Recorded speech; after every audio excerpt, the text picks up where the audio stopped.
স্বাগতম বাংলাদেশি জনগণ to another episode of দেশি মুভি। বেশিরভাগ বাংলা সিনেমার নায়িকাদেরকে আমরা সাধারণত 3টি চরিত্রে দেখতে পাই। নাম্বার 1 বাবার আদরের কন্যা হিসেবে, বাবা বাবা। নাম্বার 2 একজন প্রেমিকা হিসেবে। আমি শুধু জানি তুমি শুধু আমার, আমি তোমার। নাম্বার 3 একজন অবহেলিত মা হিসেবে।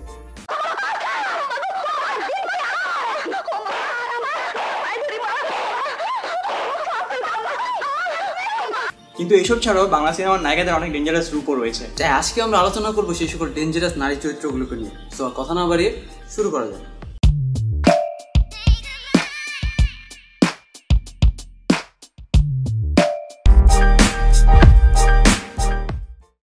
বাংলা সিনেমার ডেঞ্জারাস নায়িকারা তাদের নামের সাথে সাথে তাদের ভয়ঙ্কর রূপেরও বিবরণ দিয়ে থাকেন। চলুন কিছু ডেঞ্জারাস নায়িকাদের সাথে পরিচিত হয়ে আসি। আমি জেসমিন, ইন্সপেক্টর জেসমিন। আমি মৃত্যুকে না, মৃত্যু আমাকে ভয় পায়। এই কান খুলে শোন, আমার সামনে আসার শক্তি মৃত্যুরও নেই, আর তাই গত 3 মাস ধরে মৃত্যু আমার পিছে ঘুরঘুর করছে আমাকে নিয়ে যাবার জন্য, কিন্তু পারেনি। আমি সেই এনজিও অফিসার আসিফ মাহমুদের স্ত্রী সালেহা। আমার নিরপরাধ স্বামীকে ফাঁসিতে ঝুলিয়েছিস। আমি প্রতিশোধ দিচ্ছি বক্সি, তুই ভাবতেও পারবি না আমার প্রতিশোধের চেহারা কত ভয়ঙ্কর। দেখ দেখ, বিজলি তাদের উপর বজ্র হয়ে পড়বে, বিজলি বিদ্যুৎ হয়ে ওদেরকে জ্বালিয়ে অঙ্গার করে দেবে। My name is Simi, inspector Simi. আমি যার পেছনে লাগি সে আমার হাত থেকে বাঁচতে পারে না, আর তুইও পারবি না। এসব ডেঞ্জারাস নায়িকাদের ডেঞ্জারাস হয়ে ওঠার পেছনে একটাই কারণ থাকে, আর তা হলো প্রতিশোধ। ওরা যেভাবে আমাকে তিলে তিলে কষ্ট দিয়ে মারতে চেয়েছিল, ঠিক সেইভাবে আমার আদালত তাদেরকে তিলে তিলে শাস্তি দিয়ে মৃত্যু দেওয়ার পাঠিয়ে। তাই আমি তোমার কসম খেয়ে বলছি, বাবা আর তোমার মৃত্যুর প্রতিশোধ নিয়ে এই পৃথিবীকে তোমার কাছ থেকে দায়মুক্ত। আমি তোর মৃত্যুর প্রতিশোধ দেব, ওই শয়তানদের সমস্ত অত্যাচারের জবাব দেব। কেউ আমার হাত থেকে বাঁচতে পারবে না, কেউ না। আমার রিমিকে যারা নষ্ট করে মেরে ফেলেছে তাদেরকে আমি ছাড়বো না।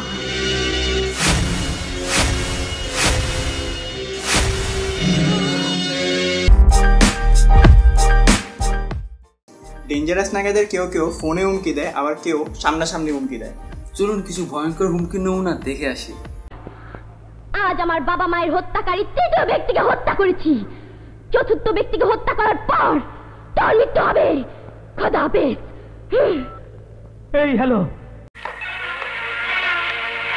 শরীফ বলছি। 1 নম্বর আসামি টিনা খুন হয়ে গেছে। এবার 2 নম্বর আসামি কে তা খুন হবার পরেই জানতে পারবে। Good bye. হ্যালো 2 নম্বর আসামি খুন হয়েছে। গ্রিন ভিউ পার্কের কাছে ওর লাশ পড়ে আছে। মানুষ ভিড় করে দেখছে, কিন্তু কেউ তাকে চিনতে পারছে না।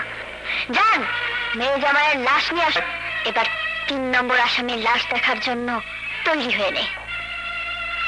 আরে বাঘের খাঁচায় ঢুইকা বড় বড় কথা কম যায়, কিন্তু ফেরত যাওয়া যায় না।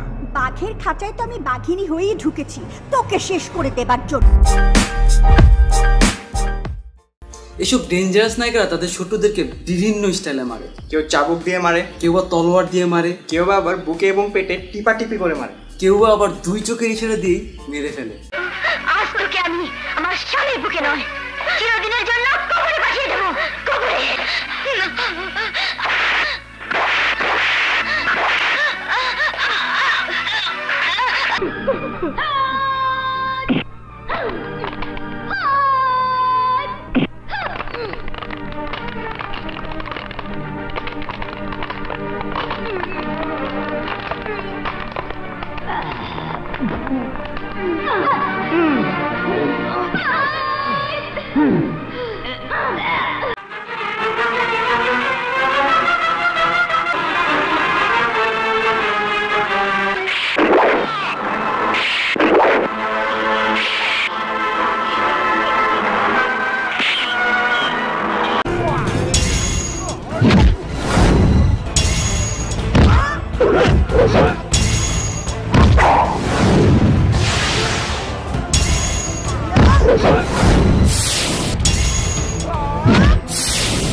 আয়না ছিঁড়া ফাইরা ফালামু। অপরাধীদের দেখলে আমার গায়ে আগুন জ্বলে ওঠে, অপরাধী দেখলে আমার গায়ে আগুন জ্বলে ওঠে, অপরাধী দেখলে আমার গায়ে আগুন জ্বলে ওঠে। আর একটা কথা মনে রাখবেন, যা আমি বলি তা আমি করি, আর যা আমি বলি না তা আমি ডেফিনেটলি করি। আচ্ছা, ডায়লগটা কোথাও শুনছি মনে হইতেছে। আমারও তাই মনে হয়। চলুন আরেকবার দেখে আসি। আর একটা কথা মনে রাখবেন, যা আমি বলি তা আমি করি, আর যা আমি বলি না তা আমি ডেফিনেটলি করি। जो मैं बोलता हूँ वो मैं करता हूँ, जो मैं नहीं बोलता हूँ वो मैं डेफिनेटली करता हूँ। আপনারা এতদিন নায়কদেরকে ভিলেনদের পিছু নিতে দেখেছেন, কিন্তু আজকে আপনাদের দেখাবো কিভাবে বাংলা সিনেমার ডেঞ্জারাস নায়িকাগুলো তাদের শত্রুদের পেছনে ধাওয়া করে।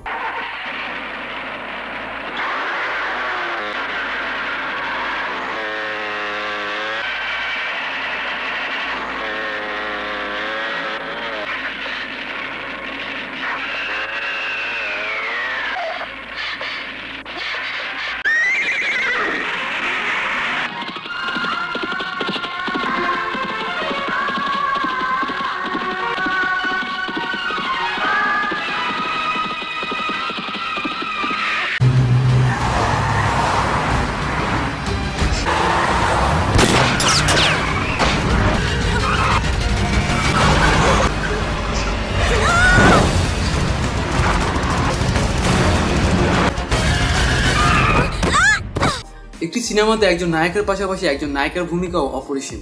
তাই আজকের ভিডিওটি ডেডিকেট করতে চাই সেই স্বনামধন্য নায়িকাদেরকে, যাদের অবদান বাংলা সিনেমাতে অপরিমেয়।